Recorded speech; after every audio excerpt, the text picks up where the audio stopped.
Hello friends, welcome to EduTab and also welcome to the 5-minute series that we have started for the upcoming NABARD Grade A exam. And friends, if you are new to our channel, I request you to kindly subscribe to our YouTube channel as well as Telegram channel for the daily dose of free sessions and the daily dose of free content that we upload on these two channels respectively for your exam preparation.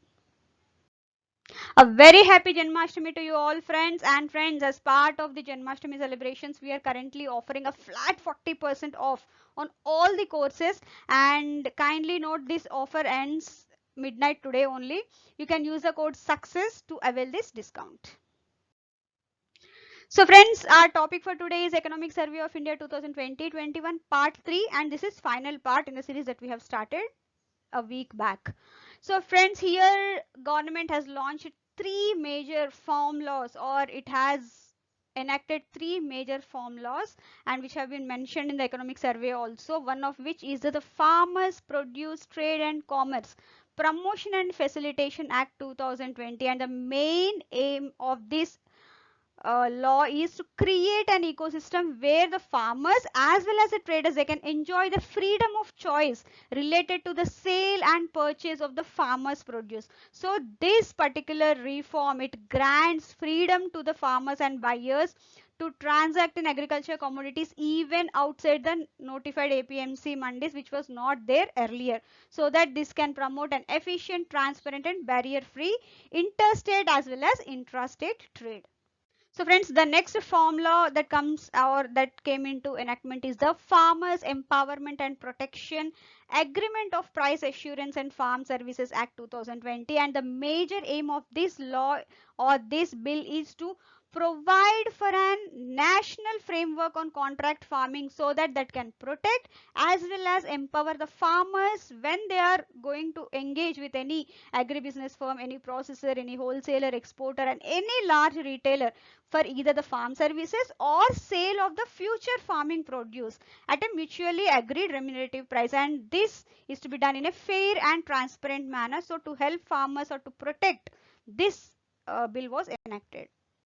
So friends, next farm law that comes into picture is the Essential Commodities Amendment Act 2020. And the major aim of this act is to remove the commodities like cereals, pulses, oilseeds, edible oils, onion and potatoes from the list of essential commodities, so that whatever the frequent imposition of stock holding limits that are there, that can be removed. And now the government is planning that this stock holding limits can be imposed only under some extraordinary circumstances like drought, famine, etc. So friends, in this Economic Survey of India 2020-21, we have come across various committee reports which were meant to be, or they were supposed to be, the precursors of the whatever formulas that have been implemented by the government. So let's have a look at those committees as well. So here the first one that was mentioned in the report was about Expert Committee on Strengthening and Development of Agricultural Marketing, whose chairman was Sri Shankar Lal Guru, and this report was submitted in June 2001. And friends, as per this report, they recommended that the need for a thorough overhaul of all the existing policies related to the free marketing system. And also it stated that direct marketing is one of the alternative marketing structure that needs to be promoted, which they have enacted in the one of those farm bills.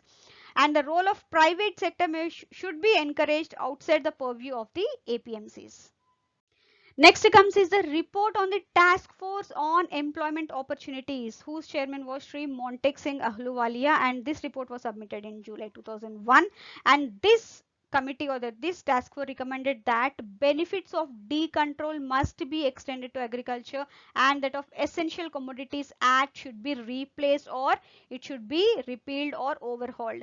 And it also stated that restrictions on marketing of agriculture produce through APMCs should be removed, so that they act as an implementer to develop a national market. So friends, next report was of the Inter-Ministerial Task Force on Marketing Reforms, whose chairman was Sri R.C.A. Jain, and this report was submitted in July 2021. And here this expert committee also said that the APMC Act should be amended by the state government so as to enable the private sector to develop alternate market infrastructure and support services. And also the Essential Commodities Act should be amended so that restrictions can be removed on the storage of various agriculture produce so that the private sector can actively involve in these operations. So friends, along with this, the National Commission on Farmers, whose chairman is Dr. M.S. Swaminathan, they have submitted a report on this National Commission on Farmers, that is serving farmers and saving farming, and this was submitted in 5 reports, and the 5th report and the final report was submitted in 2006. Whereas this report as well, it stressed that the focus should be on the post harvest management. Along with that, the planning for infrastructure for post harvest management should be done, and also the report also said that there is a need to immediately amend the APMC Act. Thank you very much, friends. If you have any query related to this video or the courses or course offerings, you can always write to us at hello@editav.co.in, or you can always call us on this number 8146207241 during working hours. And I wish you all the best. Thank you once again.